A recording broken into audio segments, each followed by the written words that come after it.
Alright, what's up? Today is imaginary numbers. So imaginary numbers, when squared, it gives us a negative result. Alright, so basically if we take a square root of a negative number like we have here, we can't really get an answer. Now we can. Alright, so now I is the answer to the square root of negative 1. So how do we do these problems? Alright, simply put this. Okay. First thing we're going to do when we have a negative square root, we're going to make the negative, we're going to pull it out, the I, the imaginary part. And then we just have the square root like we've been doing. Alright, so I square root of 9. Well, the square root of 9 is 3, and then we have the I along with it, so the answer to the square root of negative 9 is 3I. Very simple.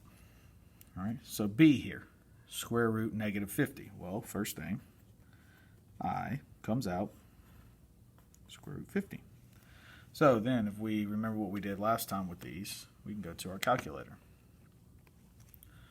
So the first thing we want to find out is the square root of 50 perfect. And we find out rapidly that it's not.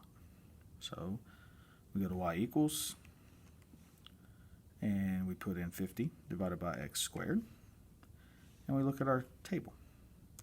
And we look for the lowest number without a decimal, under y, which is 2.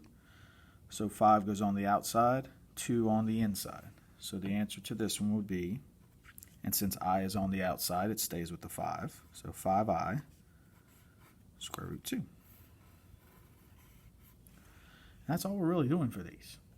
Okay, so same thing, part C. First thing I want to do is take the I out.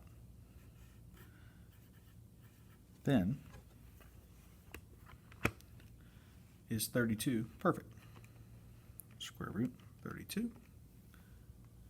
As we see, not perfect. So we go to y equals 32 divided by x squared. And we look for the table. Lowest number without a decimal, which is here, 4 and 2. So 4 is on the outside with the I, because it's already on the outside. Square root 2. And then the last one, square root negative 5. First thing we want to do, bring the I outside. Then we want to find out, is the square root of 5 perfect? No, it's not. So we go to y equals 5 divided by x squared. And the lowest number without a decimal is actually 5. So 5, that tells me 5 is a prime number. I can't do anything. This right here is actually my answer. Okay. So then they actually want us to solve problems. X squared equals negative 25. So how would we solve this? How do you get rid of x squared? How do you get x by itself? All right, so the main thing we want to do here is to get rid of a squared, we actually have to square root each side. So when I do that, that gives me x equals square root of negative 25. And now we're right back to what we have up here. Take the I out. So I have I square root of 25. Well, what's the square root of 25? Yeah, 5. And then we have our I. So x equals 5I. Same thing over here. First thing we have to do is get the x by itself. So how would we do that? Well, we got to subtract 48. So I've got 3x squared now equals negative 48. Still have to get the x by itself, so I have to divide by 3. So I now have x squared equals negative 16. Again, how do we get rid of the squared? We square root it. So now we're left with x equals the square root of negative 16. Up here so I have more space. We got to take the I out, and square root of 16, and the square root of 16 is 4, so our answer is 4I. Some very basic and easy notes for you.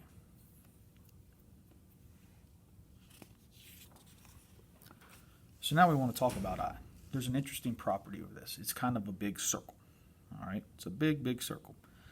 So as you see here, we got I times I gives me -1. So that's actually that's I squared. So right here, I squared actually equals -1. So then I have -1 times I. Well, 1 times anything is whatever you're multiplying by, and it's negative. So actually, I to the third power is -I. And then we have -I times I, which equals 1.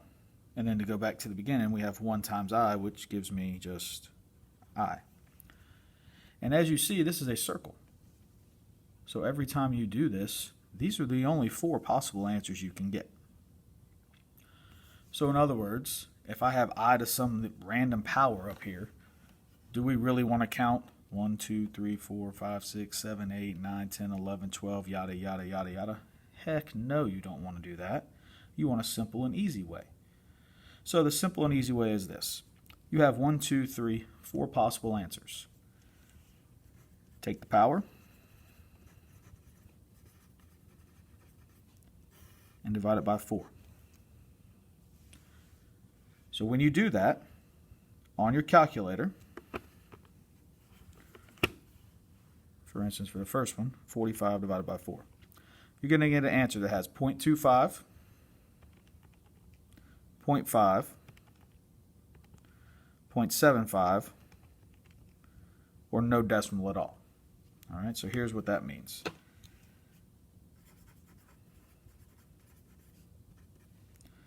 Has a 0.25 in it, your answer is going to be I. If your answer has a 0.5 in it, your answer is going to be -1. If your answer has a 0.75 in it, your answer is going to be -I. And if your answer has no decimal, the answer is going to be 1. So that being said, I'm going to go back to this. I got 45 divided by 4. My answer has 0.25 in it. Since it has 0.25 in it, that means the answer for I to the 45th is I. Yes, they're still making calls here at school. So I to the 45th, you know the answer has 0.25 in it, so that means my answer for this is I. So if I do I to the 24th, take my 24 and divide it by 4. As you see, there's no decimal, so our answer for no decimal is 1. So I to the 24th actually equals 1. And then you have I to the 13th. So you do the same thing, 13 divided by 4, 0.25. My answer is going to be I. And this works every time. All you have to do is take the power, divide it by 4. If your answer has 0.25 in it, your answer is I. If the calculator answer has 0.5 in it, the answer to the problem is -1. If the calculator answer has 0.75 in it, the answer is -I. And if the calculator answer doesn't have a decimal at all, your answer is 1.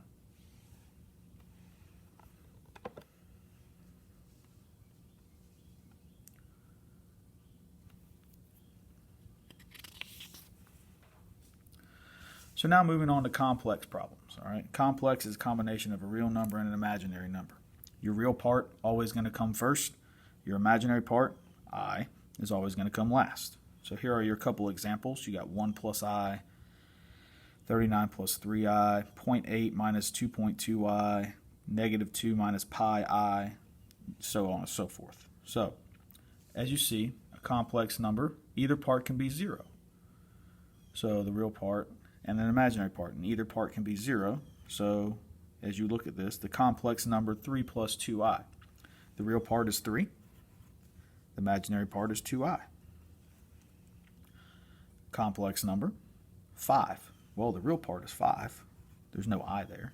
The imaginary part would actually be 0i. And in this one, the real part is actually 0, and the complex part is -6i. So as you see, very easy to break apart. Either part can be 0, doesn't matter which one. So with these complex numbers,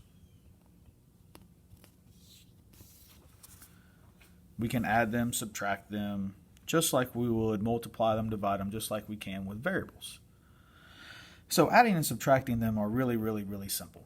All right, so you add the ones without eyes, add the ones with eyes. Okay, so very basically, this right here, which ones don't have eyes? The 3 and the 1. So I have 3 plus 1, which is 4. I have 2i plus 7i. Well, 2 plus 7 gives me plus 9i. And that's as far as you can go with it. That's it. That's your answer right there. Plain and simple. All right. Multiplying. If I wanted to multiply these, I'm going to do it just like you would if this was an x or y or any variable. You guys know I like the box method.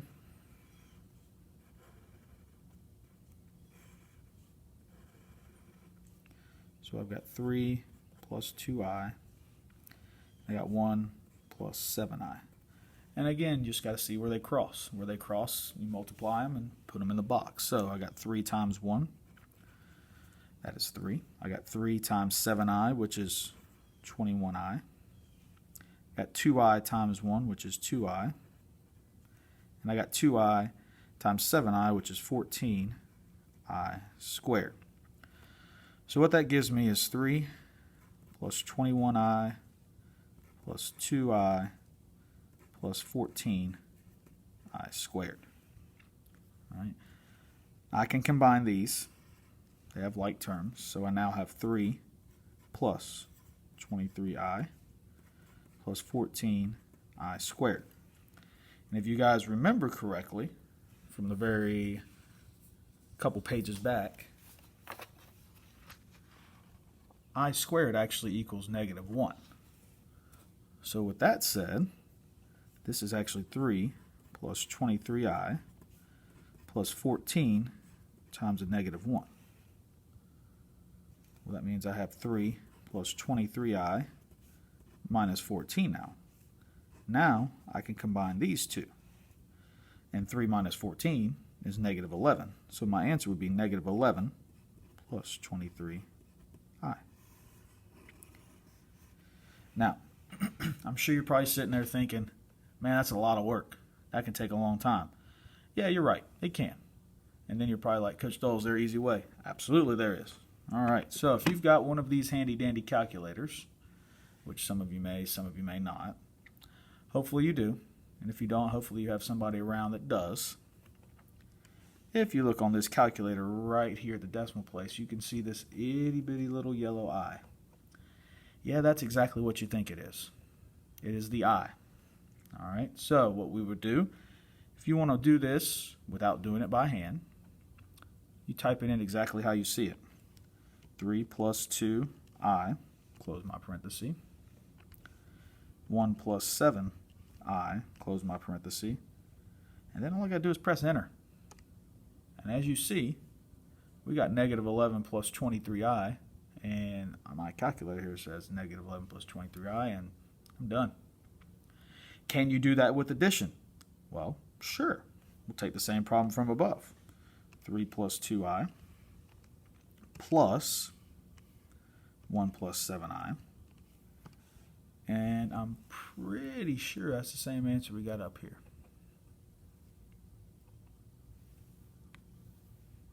Oh, yeah, there it is. 4 plus 9i. So you can do all these on the calculator if you really, really want to. Just like this problem here for example 5. I type it in exactly how I see it. 1 plus I. And then they want us to square it. And all I got to do is press enter. And there's my answer, 2i. And I'm done. That's it. And you can do division the same exact way. All right. So turning over here to the division, they talk about conjugates and things like that, but we just really need to work on it with the calculator. Make our life simple, right? So I'm going to type it in exactly how I see it. Now you have to be careful here because whenever you do division, we want to make sure we have